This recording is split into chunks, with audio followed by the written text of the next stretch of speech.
Women are not aroused or attracted to vulnerability in men. Now, I know a lot of you are going to disagree with that statement, okay? So I'm asking that you hear me out, wait till the end of the video, make it all the way to the end, especially because towards the end I'm going to talk about what things show up and are often confused as vulnerability or thought of as vulnerabilities, but are really not, okay? And so this is kind of an important topic in relationships.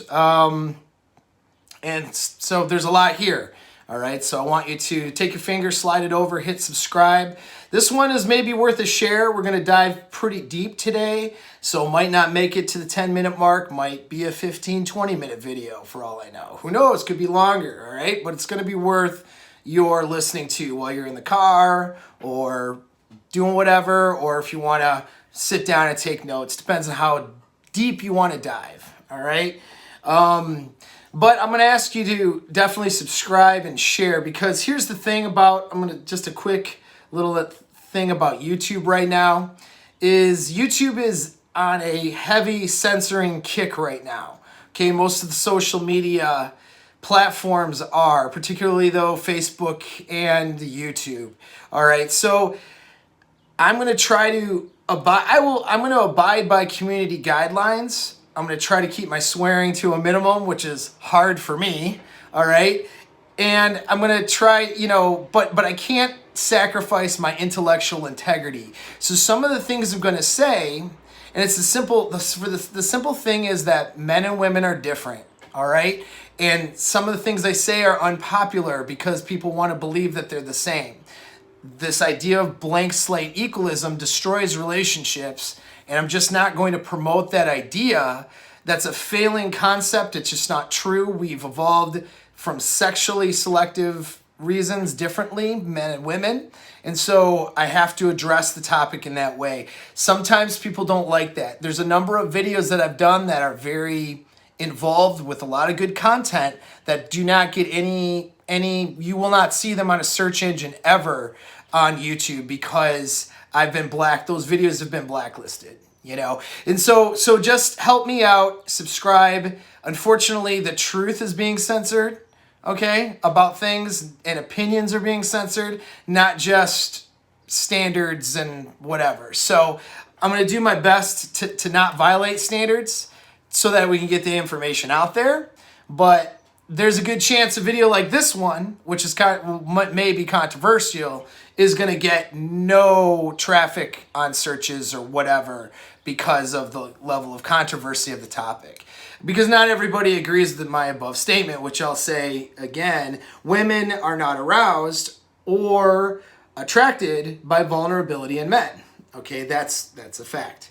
Okay, now let's break this down. Why is this controversial? Okay, so women can hold two competing ideas in their heads, all right? You have to start there, okay? So women, for example, women might say that she wants a guy who is sensitive, but she also wants that same guy to pull her hair and call her a slut in the bedroom. All right, so what? Okay, so those are two competing things, right? And they often do that. Then you can see that in politics. You can see that in a lot of things. Women are capable of holding two competing ideas at once. All right, so they say they want vulnerability, but they really don't want vulnerability. Okay, and I'm gonna break this down and explain what this is. All right, so society too, right, is pushing this idea of vulnerability, of being a trait that men should have the courage to have, and it's just like a lot of nonsense. So we'll break it down. Well, first of all, let's define what vulnerability is. Okay, vulnerability is a need for special care, support, or protection. All right, it's essentially vulnerability is physical or emotional weakness. All right, so that's what vulnerability is. All right, so like that's not attractive. All right, that's not arousing. The opposite of vulnerability is resiliency. Women want a man who is resilient. okay? But here's why it's unarousing, all right? And this goes back to our chimpanzee brains. So sexual selection doesn't happen in our conscious minds. Sexual selection happens in our instinctual brain, our primitive brains that we've evolved with, okay? So that's how we select what makes us attracted or aroused by another person. Has to do with how we evolved sexually. It's our primitive brains that are making those decisions, all right? Women need to know that if they have, this is hypergamy, okay? Women need to know that they're mating upward, and if they mate with somebody, that they're genetically a good match, genetically better than they are, and that they are strong and survivable, okay? Strong, survivable men are not vulnerable men. Weaknesses are not survivable traits or characteristics. So that's why those are just unarousing and unattractive. Period, end of story. The chimpanzee instinctual side of the brain is not going to look at a man who is vulnerable and be aroused and wanting that guy. Now, there's some things that show up that are confused as vulnerability, but they're not, and they can be arousing, and I'll get to that at the end, okay? But in and of itself, emotional weakness is not an arousing trait. Now, society likes to do this, though, which is one big, massive shit test on, for beta men. So what women want more than a guy who's not vulnerable or whatever is they want authenticity. So the hypergamous part of that brain is constantly vetting out a man, all right?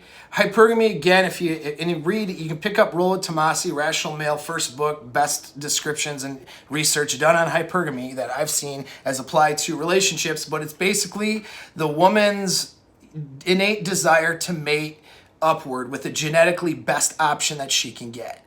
Okay, that's what hypergamy is. And so she is constantly vetting for that best genetic option. Women are better, actually, oftentimes better at vetting, at least for that sort of a fit, than men are. All right, because men aren't hypergamous. So oftentimes men are just like, she makes me feel good, she lets me have sex with her, and she's pretty, and then they go with it, and she's completely toxic.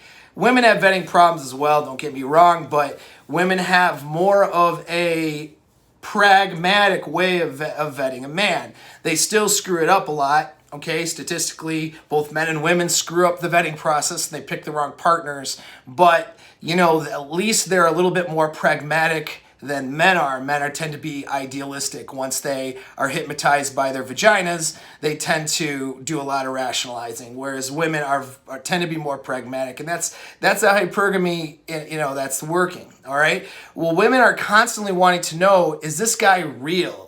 Is he authentic? See, it's that hypergamous part of the brain is scared about having, it's that hindbrain, that chimpanzee, all right? The chimpanzee brain is scared about having a baby with a dude who is not the best genetic option, who lied to her, okay? Who presented himself as something he was not. This is why women are extremely turned off by the idea of pickup artists, for example, using tricks to get them in the bedroom.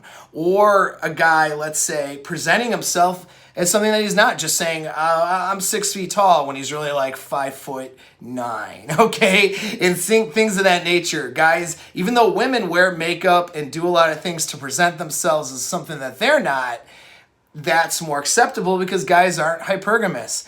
Guys are cool with that illusion. You know what I mean? She looks pretty because of makeup and a boob job. Guys don't care.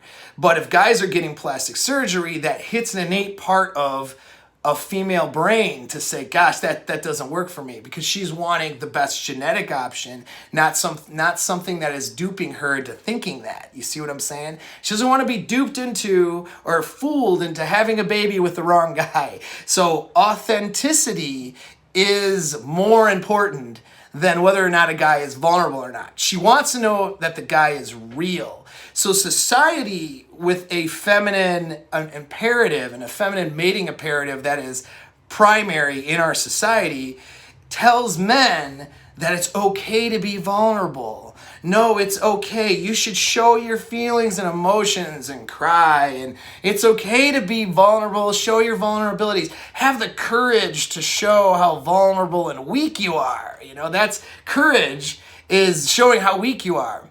That's not true. Courage is not showing how weak you are. Courage is being authentic. You see, that's the difference. So being your true self and being authentic, that's what's attractive, because then she knows what she's getting. But here's what she actually wants. She wants you to be authentic, but to authentically be resilient. She wants you to authentically be emotionally strong, not emotionally weak. She wants you to show up like yourself without putting on an act, but have yourself be the version that she wants to mate with. You see what I'm saying? That's how the trick works. So what they do is they say and do a lot of things to get you to be authentic, because that's their first thing, is they don't want to get duped. And so that chimpanzee brain is extremely guarded about mating with the wrong guy. And so they're constantly trying to trick. This is what shit tests are all about, okay? This is what congruence tests are all about. Saying I want a vulnerable man is one big gigantic congruence test. Because when you show up your authentic self and you're not really a vulnerable guy, you're instead resilient. You have courage to show whatever your emotions are, but those emotions are resilient and handled and under control, and not erratic and vulnerable and, whatever, you know what I mean? Just, needing of comfort and constant support and lifting up. When you show up authentically like that resilient alpha male, now she's attracted, aroused by you. So it's a trick, okay? It's a trick. But what happens is, beta, this idea is attractive to a man's beta nature. All right. So to back up for a second, that's why a lot of women are gonna hear my initial statement and they're going to say, "No, I want a guy who's vulnerable. I want this guy to not be afraid to show his feelings." No. What you want is a guy who's authentic. That's what you want. But you want him to be authentically masculine and authentically resilient. You do not want a man that you don't want a man who is a pussy, all right? And most women will agree with that point, all right? And so you want him to be able to show his emotions, but those emotions to be the strong, resilient version of those that you would envision in a guy that you're aroused by, all right? So that's how that actually works.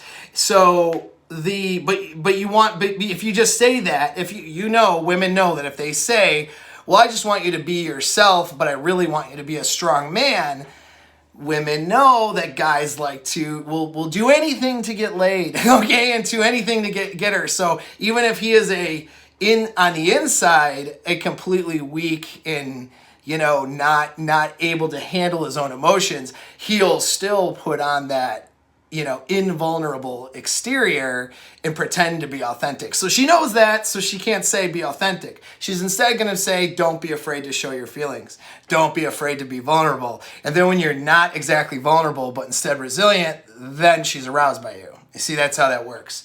Okay, so now let's talk about why, though, this is attractive to men. So guys will say, "No, that's not true," whatever. Guys do that for a number of reasons. Well, one is they're just falling into the female imperative. So if women say they want a vulnerable guy and a sensitive man and a man who's not afraid to show his feelings, guys will just pile on that because they think that that's what's going to get them laid or get them, what they want with women. So guys pretty much will do whatever it takes. As a general rule, guys are not usually authentic. Okay, only alpha guys are authentic, all right? Most guys are just going to do what it takes to get your approval, all right, for the purposes of mating. That's what's going on in a guy's hindbrain or chimpanzee brain, is a guy wants to spread seed, period. So he's going to say whatever it takes. So if you say you need a vulnerable guy, he'll go, "Oh, I'm vulnerable, look at me." Okay, of course, that's not the alpha guy who doesn't give a shit and who's on his own purpose and who would then actually be attractive to her. But that's what most guys, 80% or so of guys will do, is they will fall in line with her imperative. She told me that she wants vulnerable guys, so I'm going to be a vulnerable guy, right? And that's what they do. So that's why guys like to agree with it, because women say it. So guys think, well, if I just agree with it, then I'm going to get laid. Of course, that's not actually true. It was a shit test and you failed, okay? So that's the first reason. But the other reasons, there's internal reasons as well why guys will defend this idea of being vulnerable for women, and I want a woman I can be vulnerable with. Hell, I know a lot of really alpha guys that I've served with in the military who have this idea of their woman, their wife, being that soft place to land, I want to be able to open up to her. I want to be able to, I've heard this analogy, I want to be able to take off my armor for her, because I have to be this hard-ass military dude all day, every day, and I want that place where I can take my armor off and be with my woman. And she promotes that idea, he promotes that idea. Unfortunately, that idea actually, if executed the wrong way, is actually BS and will lead to your woman not being aroused by you, all right? Because that's not really what she wants. But it removes the burden of performance. That's one thing. So a burden that we have as men is we always have to perform, period. We always have to show up as the best version. That includes when we get home. I don't care how many dragons you slay during the day. When you get home to your woman, you still have a burden of performance for her. That's just the reality, okay? You wanting to take off that and not have that burden of performance, all right, is more of a beta weakness, okay? We all have internal alpha and beta traits. All of us do. And even very alpha guys will fall into that beta weakness, all right? They've been conditioned to since children. That'll get me to another point. But wanting that soft place to land, wanting to be weak for your woman, that's bullshit, because you have the burden of performance with your woman. Still, she is relying on you. There's benefits and advantages and disadvantages to being the leader in the relationship. If you're the man, you lead the relationship. That's how you're genetically wired, okay? So we're not going to talk about 1% of the population that maybe does things different and can make it work. 99% of the wiring of men and women are for the man to be more of the leader in that relationship, okay? To whatever degree.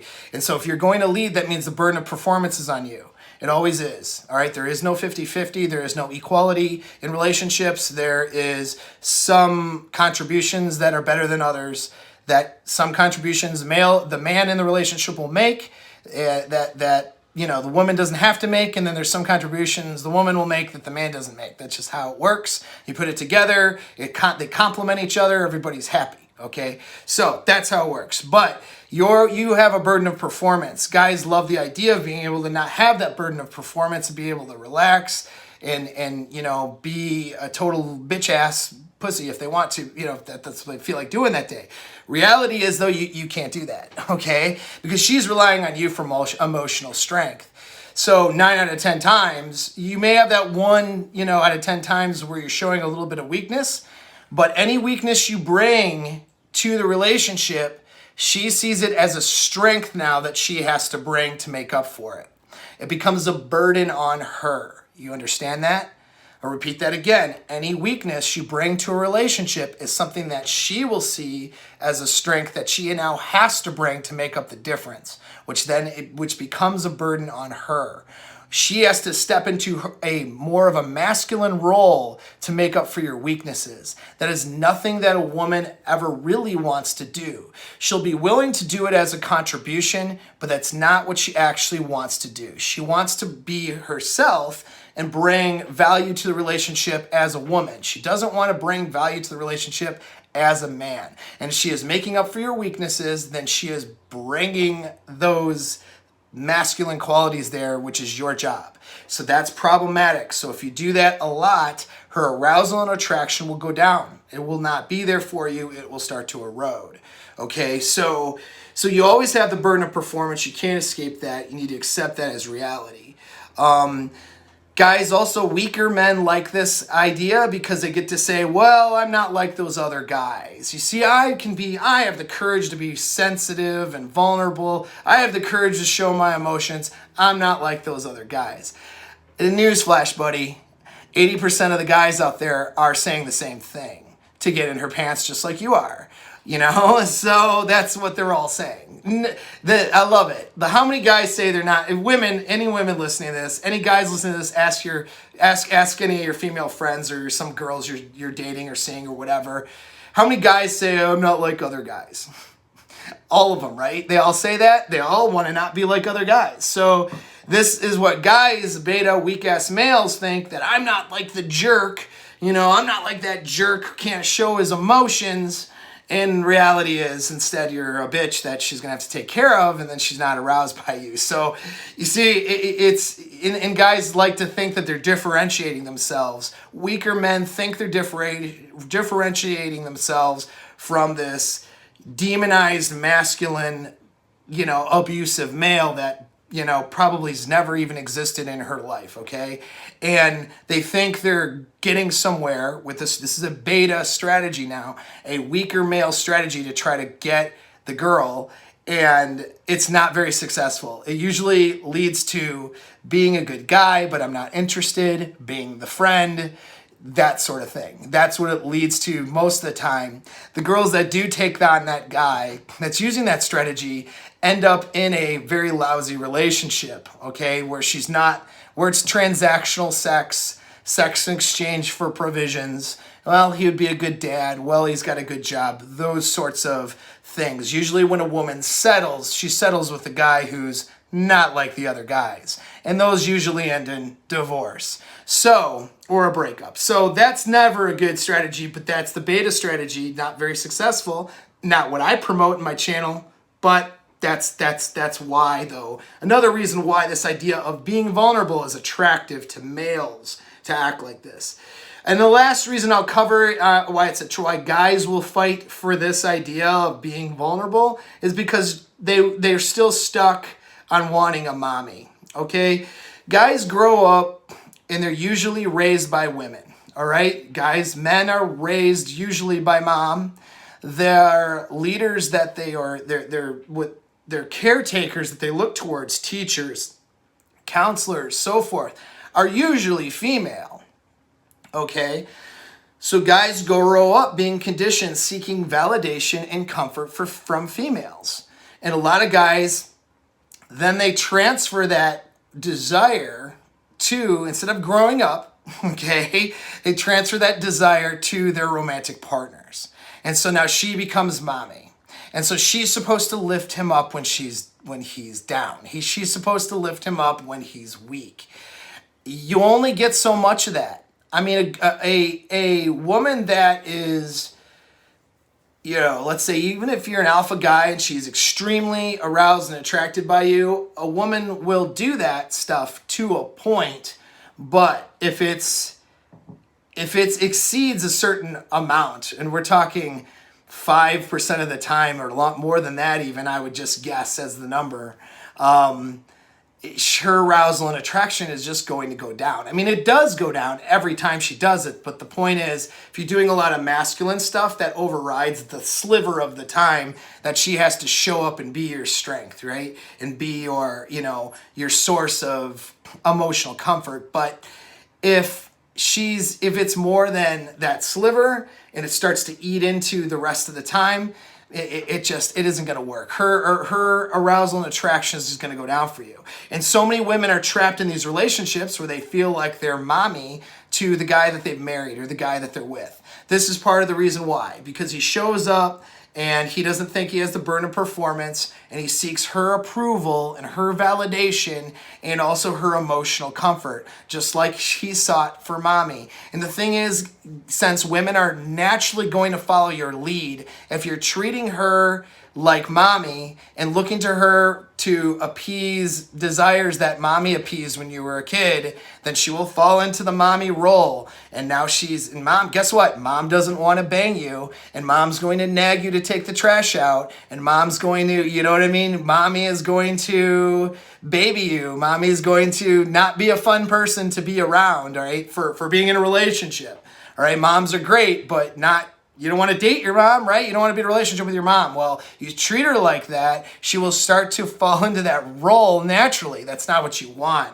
And so go ahead and show up and be vulnerable and think my video is bullshit and think everything I'm telling you is the wrong thing. Guess what you're going to be left with? What you will turn into is your woman who was once aroused by you and thought you were the sexiest thing on earth, treats you like she's your mom and like you're a kid and a burden. You know, she'll look at you like someone she's not aroused by at that point. You will turn her into that by acting vulnerable and seeking comfort and validation from her, emotional, for her to take away, when I say comfort, I mean seeking her to take away your emotional distress. Instead of handling your emotional distress on your own, you will turn her into mommy. And I don't think any of you guys want to be with mommy, right? I hope not. And so this is why you don't do those things, okay? And so that kind of breaks down what, like a bunch of things, why it's a bad idea, okay? Why being vulnerable isn't good. But here's the thing.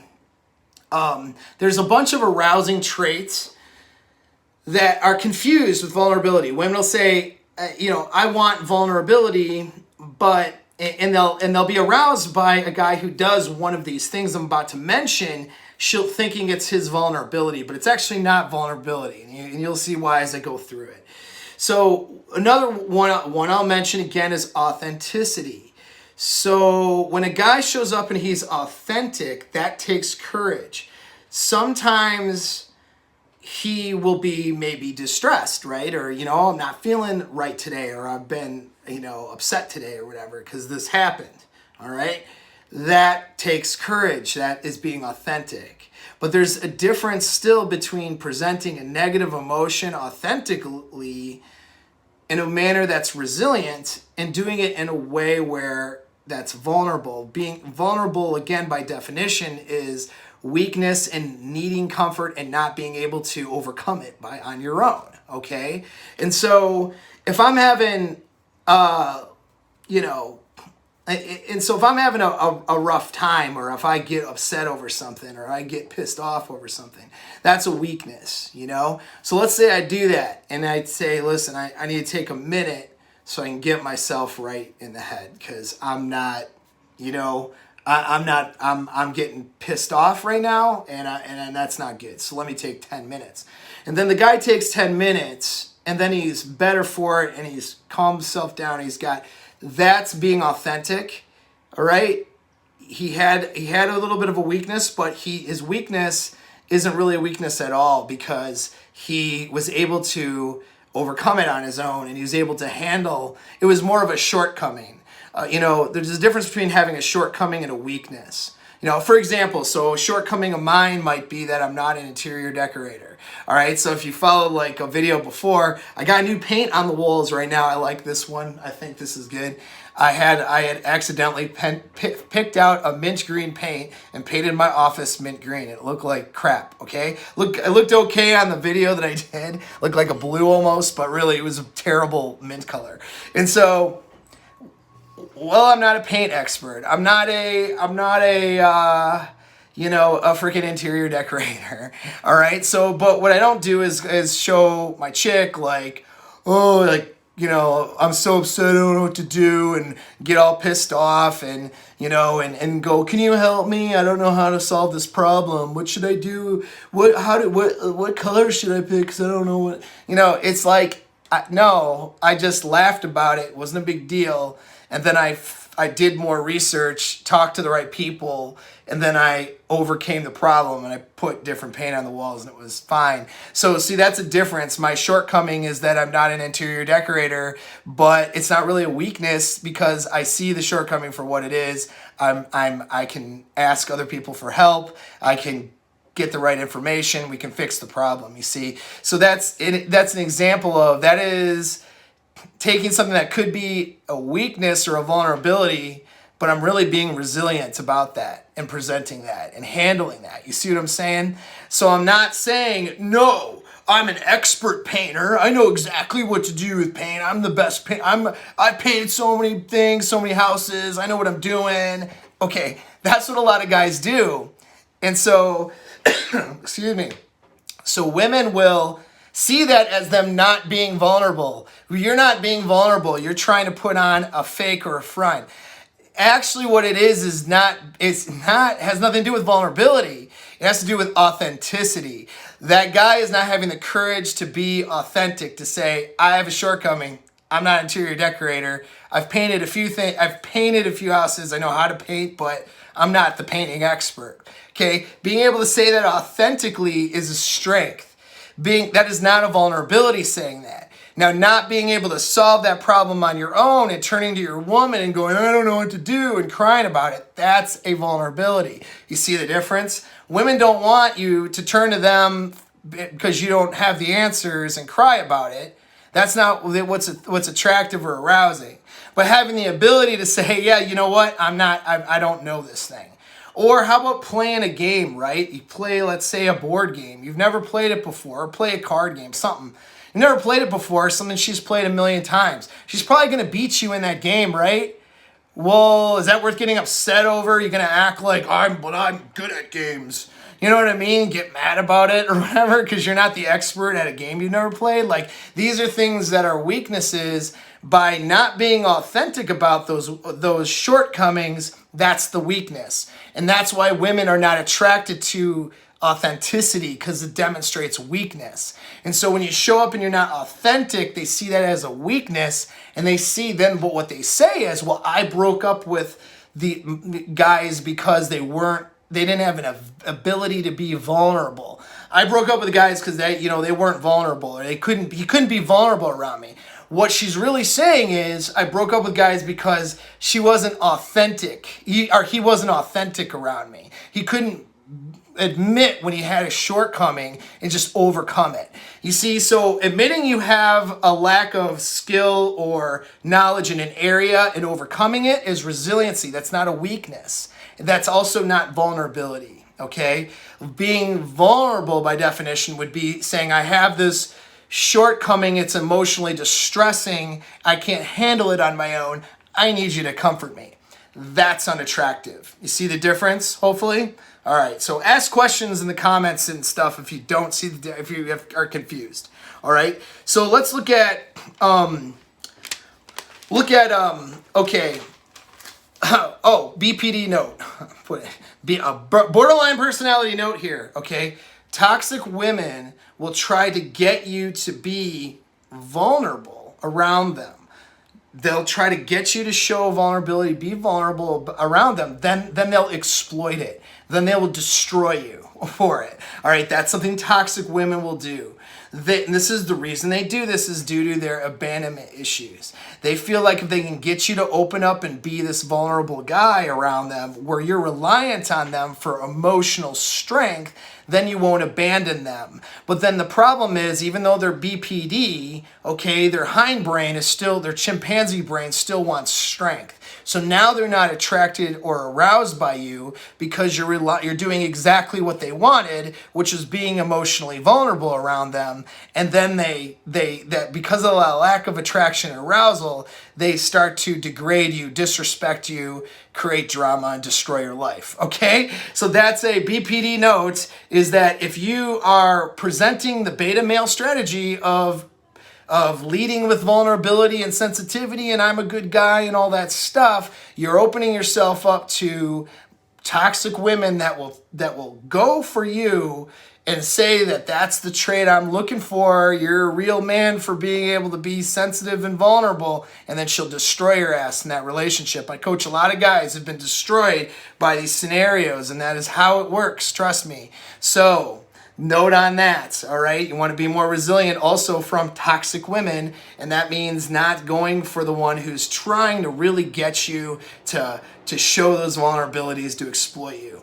And if you run into a woman who's love bombing the shit out of you and trying to get you to open up and cry on her shoulder, like within the first 60 days, it's probably a red flag, you know what I'm saying? All right, so another reason All right, we're almost to the end here of the video. Thanks for making it this far. Although this is good shit, so you should be excited about the information I'm giving you. Okay, Beauty and the Beast archetype. All right, I'll just say that. Comfort, all right? A woman's dream is to be able to take an alpha guy and to be able to tame him enough where he is loyal and, you know, is going to be a good dad and a good loyal man for her, you know? So that's comfort. So a lot of women want to balance out that dread. That alpha guy who's a high value man, you know, is he just going to run off and bang other women? Is he going to leave me high and dry? Is he going to leave, if I get pregnant, is he going to leave me and the baby? You know, like these are things that go on in the chimpanzee brain, right? So another drive for women, because women have a lot more drivers going on at the same time than men. You know, going back to my first point, which is women are capable of holding competing ideas at once. The reason why is because part of the reason why is because that chimpanzee brain has different priorities that often conflict with each other.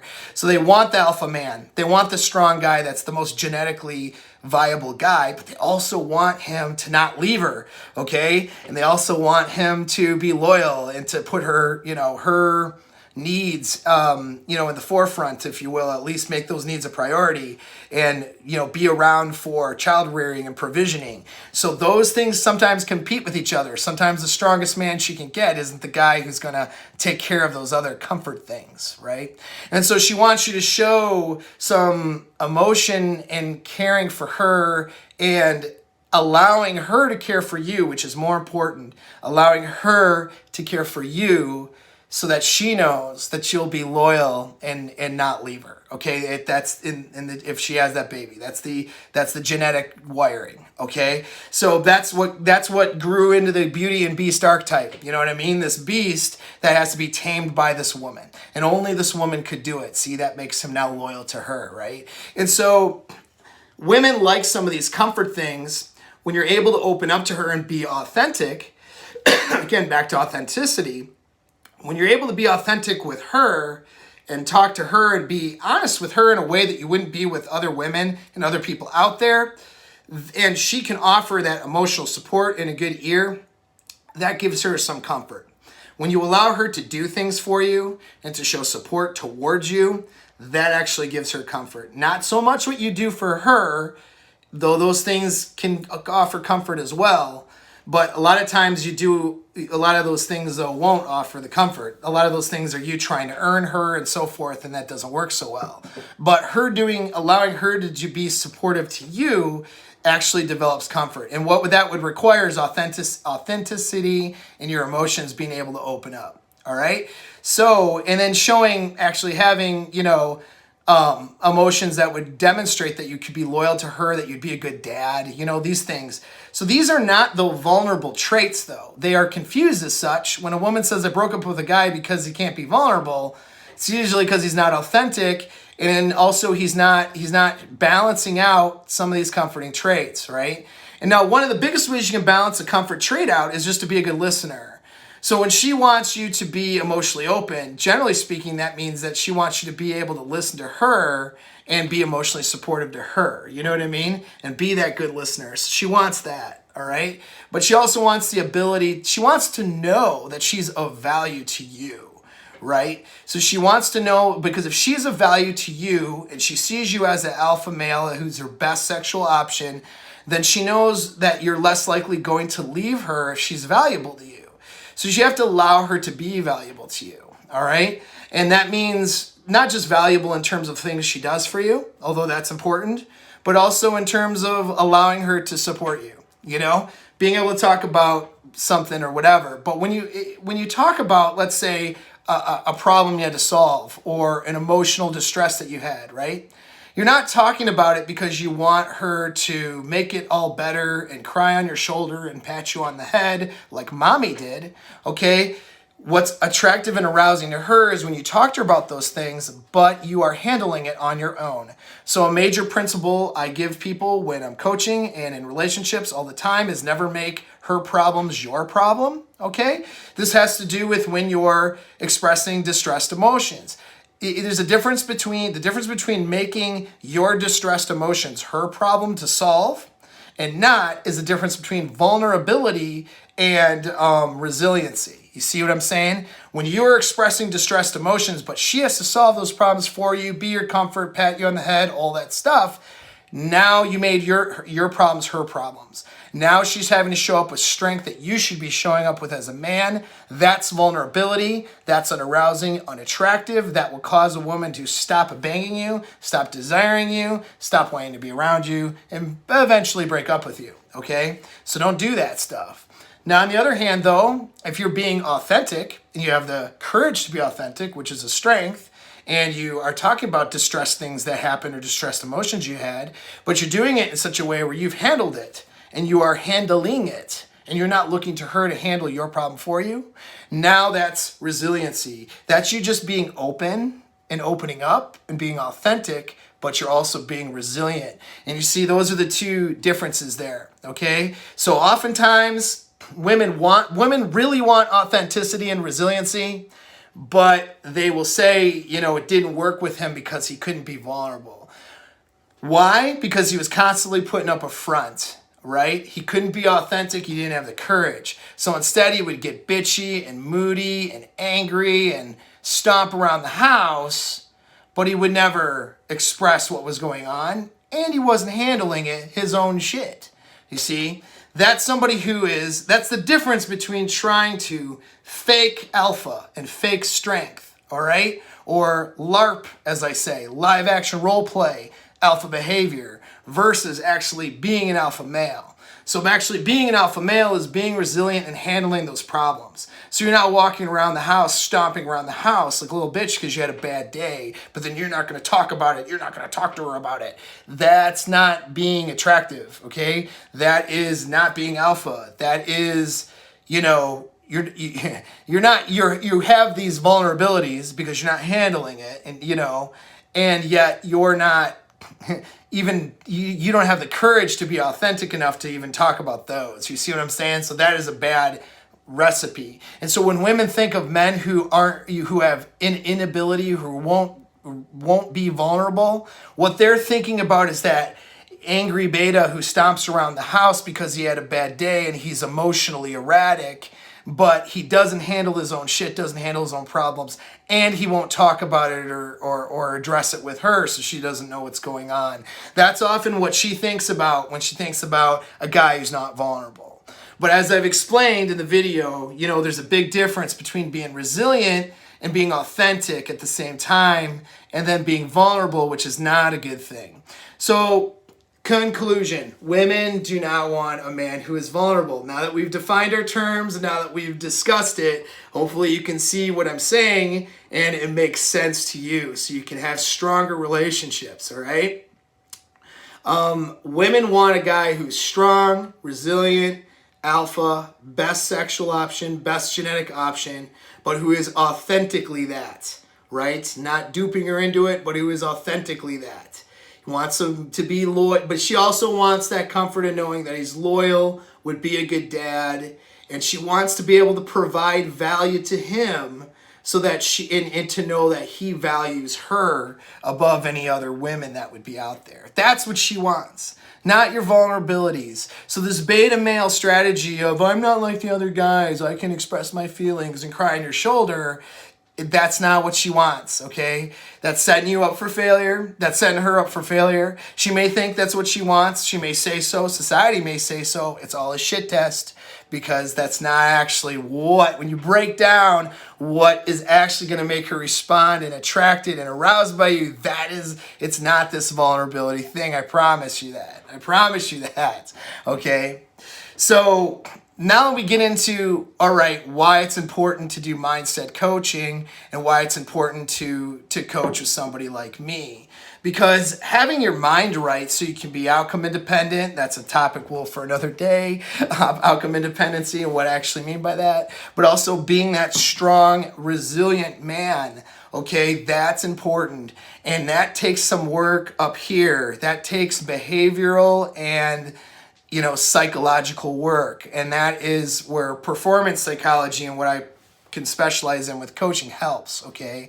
So I'm not just here to coach on your relationships and give you these kinds of solutions to problems, but, you know, and I'm not just here to give you techniques like pickup techniques or techniques on, you know, communication techniques are really important with handling your woman, but it's more than that, okay? It's a lot more than that, all right? It's actually showing up and being the alpha guy so you can be authentic, right? So you're authentically alpha, not LARPing alpha behavior in hopes to get her to not dump you, you know what I'm saying? Or to go out with you or to sleep with you, all right? So that's what the coaching is all about. And that takes a little bit more work than just here's some pickup stuff, you know what I mean? Pickup stuff is good, don't get me wrong, and communication is good too, but the internal work is the missing link for a lot of you guys, and that's what you need to call me on.